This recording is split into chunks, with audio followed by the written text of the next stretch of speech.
Olha para isso! Tá com você!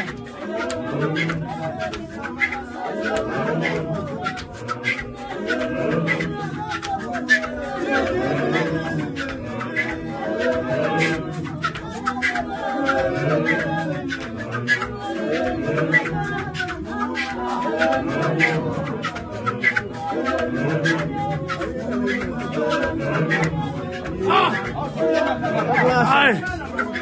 Eu vou dar uma bolsa.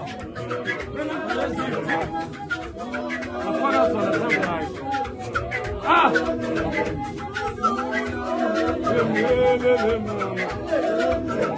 Era panzi!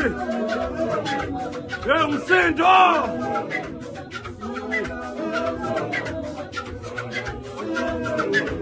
Lascia me mangiava male fino a doccia. Ai, eu me sinto male. Acabou.